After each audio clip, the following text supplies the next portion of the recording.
অতীতে সোনার বাংলা কায়েম করতে গিয়ে শ্মশান বাংলা কায়েম করা হয়েছে।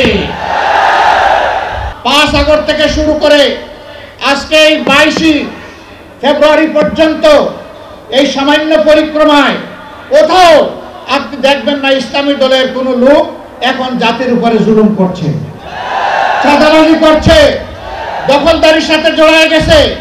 কোথাও দেখবেন না।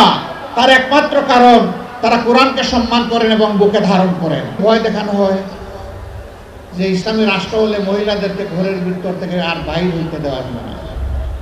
আচ্ছা, আমার মা যতদিন বেঁচে ছিলেন তিনি কি বের হন নাই? আমি কি বন্দি করে রেখেছিলাম? আমার স্ত্রী, আমি কি তাকে বন্দি করে রেখেছি? তিনি তো পার্লামেন্টে একজন সদস্যও ছিলেন। তিনি একজন চিকিৎসা পেশায় নিয়োজিত ছিলেন।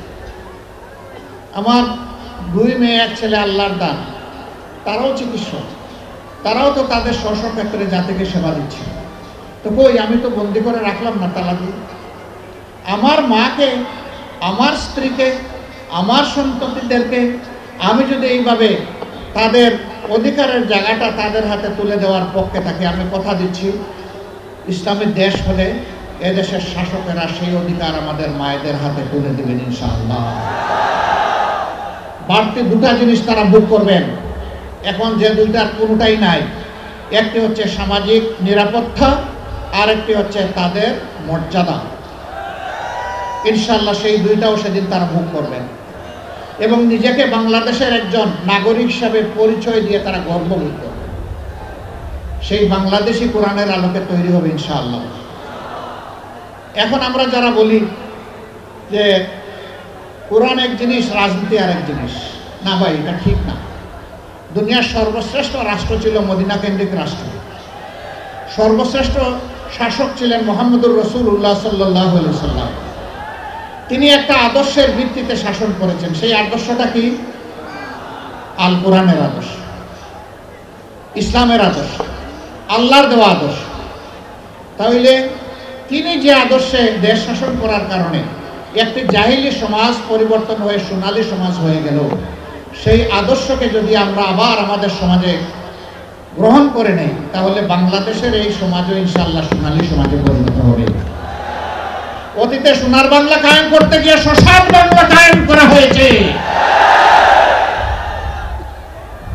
কোরআনই একমাত্র সোনার বাংলার গ্যারান্টি দিতে পারে, আর কিছুই দিতে পারবে না। ইতিমধ্যেই বাংলার জমিনে তার পরীক্ষা নিরীক্ষা শেষ। এখন হবে ইনশাআল্লাহ কোরআনের বাংলাদেশ। যারা কোরআনকে খণ্ডিত করতে চান অথবা সহ্য করতে চান না, তাদেরকে আমরা বিনয়ের সাথে বলতে চাই, এ দেশের আপামর জনতা বাঁচতে চায় কোরআন বুকে নিয়ে, মরতে চায় কোরআন বুকে নিয়ে, আল্লাহর সামনে দাঁড়াতে চায় কোরআন বুকে নিয়ে। কোরআনকে আমাদের থেকে বিচ্ছিন্ন করা যাবে না ইনশাআল্লাহ। এই দেশে যতগুলা ইসলামী দল আছে সবগুলার দিকে আপনারা তাজা চোখ দিয়ে তাকিয়ে দেখুন। আমি বেশি দূরে যাব না। 5 আগস্ট থেকে শুরু করে আজকে এই 22 ফেব্রুয়ারি পর্যন্ত এই সামান্য পরিক্রমায় কোথাও আপনি দেখবেন না ইসলামী দলের কোন লোক এখন জাতির উপরে জুলুম করছে, চাঁদাবাজি করছে, দখলদারির সাথে জড়ায় গেছে। কোথাও দেখবেন না। তার একমাত্র কারণ তারা কোরআনকে সম্মান করেন এবং বুকে ধারণ করেন। তার একমাত্র কারণ তারা আল্লাহ সুবহানাহু ওয়া তাআলাকে ভয় করেন। যাদের অন্তরে আল্লাহর ভয় আছে তারা মানুষের উপর জুলুম করতে পারে না। তারা মানুষকে ভালোবাসে, তারা মানুষকে শ্রদ্ধা করে। তারা দেখে না এ মানুষের পেশা কি, শিক্ষা কি, তার গোষ্ঠী কি, এইটা দেখে না।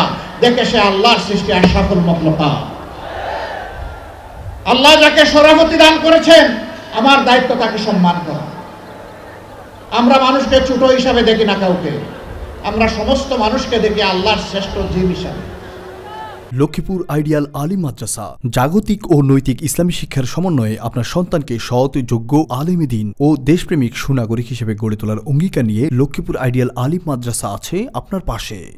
এখানে প্লে থেকে আলিম পর্যন্ত সাধারণ বিভাগ, বিজ্ঞান বিভাগ, হিফজুল কোরআন ও গার্লস শাখায় ভর্তি চলছে। এখানে রয়েছে উন্নত যোগাযোগ ব্যবস্থা এবং রুচিশীল ও শিক্ষাবান্ধব পরিবেশ। আবাসিক অনাবাসিক ডে কেয়ার ব্যবস্থা। লক্ষ্মীপুর আইডিয়াল আলিম মাদ্রাসা, কোর্ট বিল্ডিং সংলগ্ন জুমুল স্টেশন, সদর, লক্ষ্মীপুর। নোয়াখালী টিভি, বৃহত্তর নোয়াখালীর প্রতিচ্ছবি।